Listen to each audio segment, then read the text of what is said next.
What's up guys? Today we are going to be checking out quite the combo. I've got the Primare A35.8 8-channel amplifier and the SP25 home theater processor. Let's go over some of the specs. This is an 11.2 channel processor, so you can have this set up in a 7.1.4 configuration for either Dolby Atmos or DTS-X. And for the audio files, there are dual ESS 9026 Pro DACs. It's got great build quality with a brushed aluminum front fascia. There's not much clutter up front except for the power button, the directional buttons, and the volume knob. Around the back are 4 HDMI 2.0 ins and 2 outs with one supporting eARC. There's 2 optical ins, 1 coax, and 1 USB-B digital input. There's IR ins and outs as well as a trigger. On the opposite side is the microphone input for DIRAC calibration. On the bottom are 10 analog ins, a stereo line out, and pre-outs for all 11 channels. There are 2 sets of pre-outs for the left and right channels if you want to bi-amp your speakers. As for the amplifier, this is an 8-channel amp rated at 150 watts by 8 into 8 ohms or 300 watts by 8 into 4 ohms, all channels driven. It's got the same brushed finish as the processor, and the power button is cleverly hidden in the center of the brand logo. Around the back are 8 RCA and XLR inputs. Now this is a fully bridgeable amplifier, so if you want to bi-amp your front speakers, you can bridge all 8 channels down to 4. So channels 1 and 2 bridged would make 1 channel, 3 and 4 is another channel, 5 and 6 is another, and 7 and 8 would make the 4th channel, which would make it 4 by 375 watts per channel for a total of 1500 watts from the Class D and Core modules. You could of course bridge some channels and not bridge others for a multitude of different configurations depending on your setup.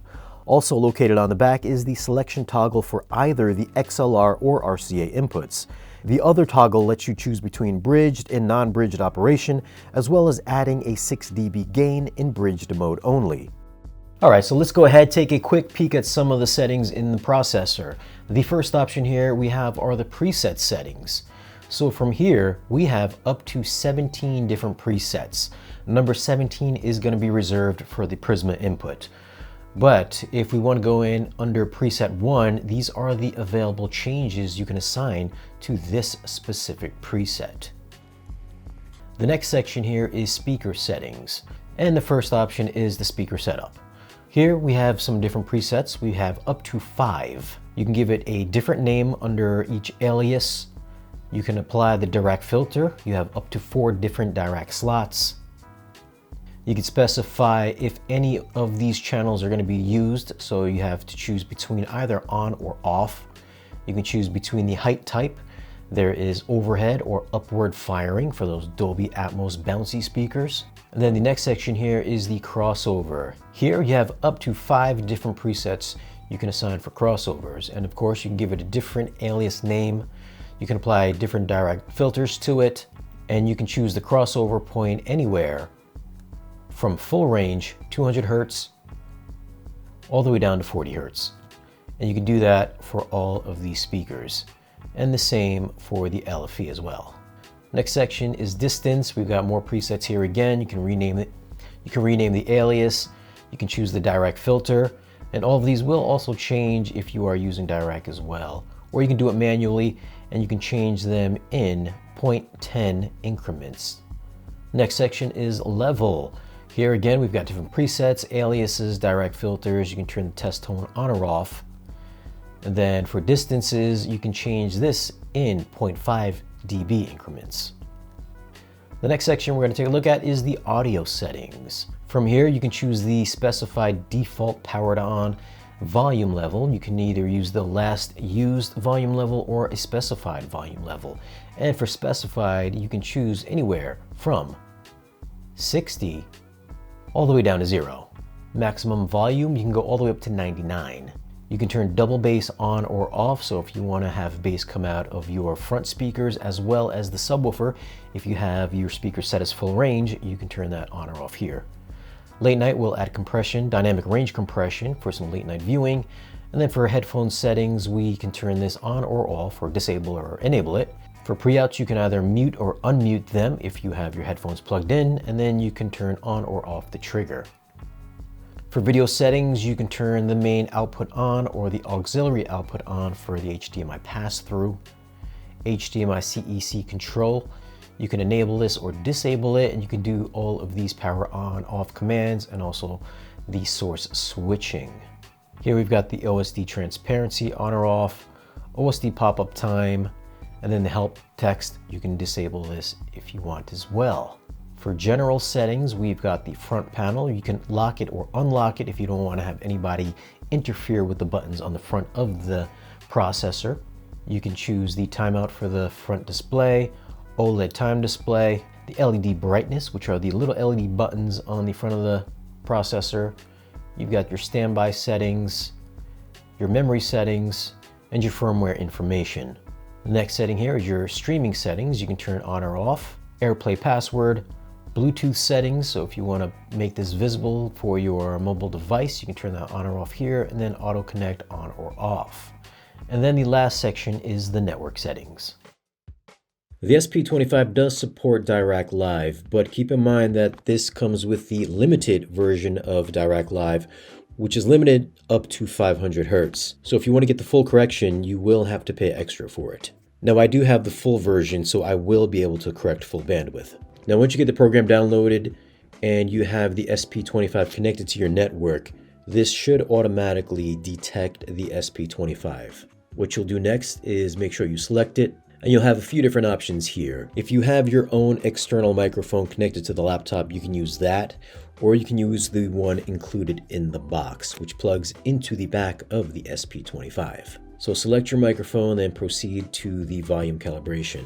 Once you do that, you'll hit play, then this will play a test tone through the speakers, so just make sure that you have everything at the same level. You don't want it to be clipping too loud, but just as long as it's within the same vicinity, then you're good to go. So for this, I'm only going to be calibrating my 2-channel setup. So if you have more channels, you'll see that this entire row will be filled with speakers and subwoofers. Now this next section here is going to be your seating arrangement and how many measurement points that you're going to take. So for instance, we've got tightly focused, focused imaging, and then we have wide imaging if you want a wide seating area. But for me, I'm just going to select focus imaging because I have a love seat and this is pretty much what it looks like in my living room. So you're going to go proceed to measure. Then you can see here, you'll have all of these different points to measure. So make sure you set your mic in the appropriate positions here. All right, once you take all of your measurements, you're going to go ahead and proceed to the filter export.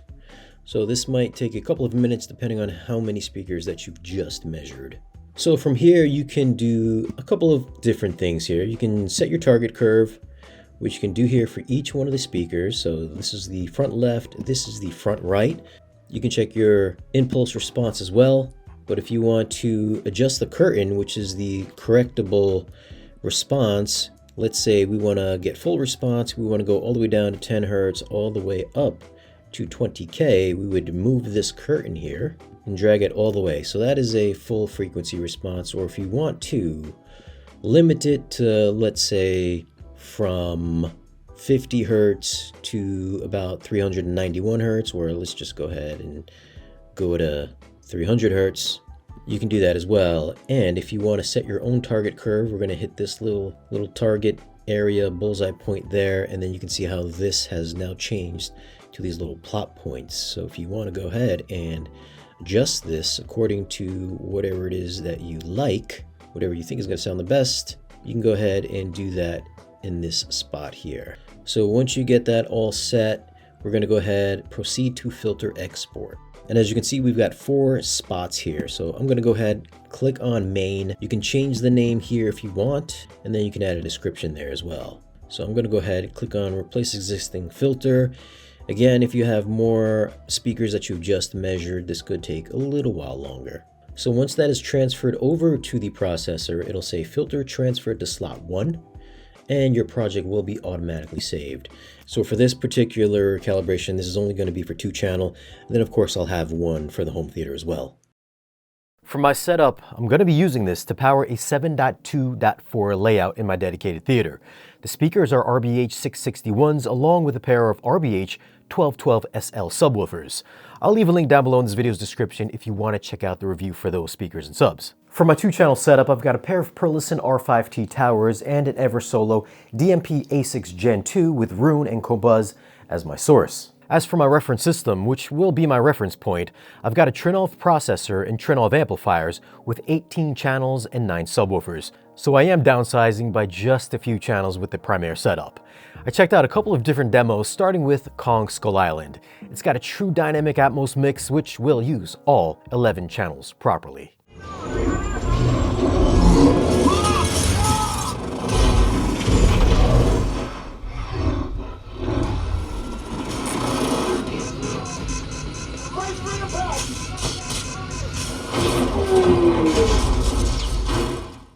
I've heard this demo at least 100 times on my setup, so I'm very familiar with all of the little nuances. And with a combination of DIRAC and Primare, this did compete with my Trinnov pretty nicely. There's this part in the demo where Kong steps on the soldiers, but right before he does that, you can actually hear him step over above your head right in the top front channels before his foot hits the ground in the lower speakers. And what I heard was very smooth channel panning from the front lower stage to the top speakers in one very smooth fell swoop. And this was very clearly defined. It's a little harder to tell on less capable setups. The only thing that's gonna take a bit of manual intervention is getting your subs dialed in perfectly. So this does not support DIRAC Live bass management, so you may have to take your own measurements if you want to get your subs perfectly blended in with the rest of the system. But if you've got more than one subwoofer already, you're probably already doing this anyways. The next demo I popped on was A Quiet Place. This goes from quietly tense to chaotically bombastic.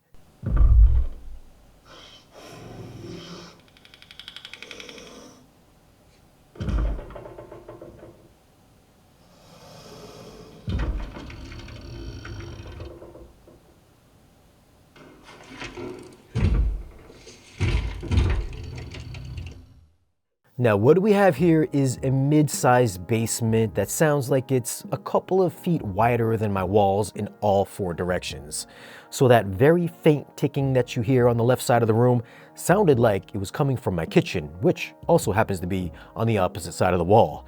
So this amp has a very quiet noise floor, which makes hearing those subtle effects easily discernible. Well, that and the SP25's processing is doing a top-notch job rendering those details. Even that alien coming down the stairs in the upper left front speaker sounded just as convincing as what I've normally heard on my reference system. Now, I have had some receivers and processors where hearing these types of discrete effects can come across somewhat muffled, which makes it not as directional sounding, and it is something that you will have to be looking for rather than just hearing it. And that direct placement in the soundstage, whether it's in the lower channels or in the upper atmosphere, I had no issues pinpointing where things were coming from using this on the Primare. Now, of course, in a home theater environment where you've got 11 channels playing all at the same time, it'll be extremely hard to tell the sonic characteristics of an amp or a processor. So using this in 2 channels makes this a lot easier. As a reference point, I have been using the Stark Sound A3, which is a 3-channel Class A AB amplifier, level matched with the Primare amp. And I can't lie, it was very tough to tell the difference between these 2 amplifiers with pop, rap music, or just anything mainstream in general. With better quality recordings, it was still tough, but there was a tiny bit of difference between the 2. I popped in one of my go-tos, which I've heard far too many times, which is Dominique Fils-Aimé's Home. Both amps had an extremely clean, very rich soundstage. I did find the vocals to be ever so slightly flatter or neutral sounding on the Primare, while the Stark had a touch more treble or it was just a smidge brighter. The hi-hat at the end of this song also sizzled just a little more on the Stark with a longer decay. The Primare sounded smoother to my ears. I mean, it still had that sizzle, it was just less edgier, which does make it easier on the ears if you're gonna listen to this really loud. On Billie Eilish's What I Was Made For, the Primare put her vocals a bit forward in front of the speakers, while the Stark had a little less body or a little less mid-range. So the depth was a tiny bit deeper on the Stark, and on the Primare, it was a little more forward.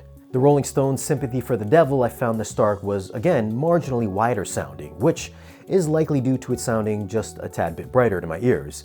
And when I say marginally, if I had to give it a number, 100 being max brightness for the Stark, the Primare is a 98. That's how close it is. And yes, I did spend months listening to both of these for hours at a time. The part where the guitar solo kicks in from Keith Richards, in the Primare, once again, it delivered a mellower top end, while the Stark is a little sharper. Next, I did throw in Christine and the Queen's Full of Life for that deep bass drop, which happens about a minute or so into the song. And on the per listens, both sounded pretty much the same.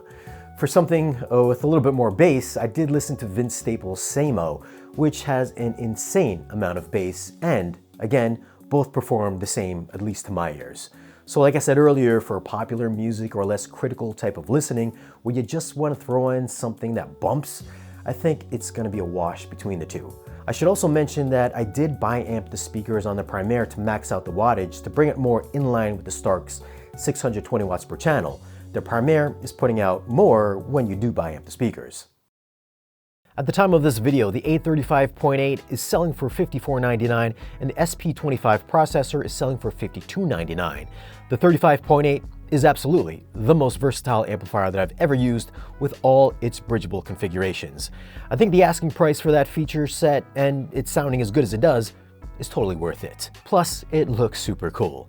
The SP25, on the other hand, I can see being a tougher sell for most folks shopping in this price range. You've got processors from brands like Emotiva and Marantz for the same price with more channels, more audio formats, and more up-to-date HDMI specs. Folks are going to see that and feel like they are going to be more future-proof with those two brands. Although, I can say that having used the other processors, the Primare did do a better job at pulling double duty for home theater and 2-channel. It's got a cleaner sound to my ears for music, so if you're going to go at it from purely a sound quality standpoint, I'd say you'd have to give the Primare consideration. For everything else, I guess that's going to be for you to decide. If you want more information on the Primare, I will leave some links for it down below in this video's description. Thanks for watching, subscribe if you haven't already, and I'll catch you again in the next video.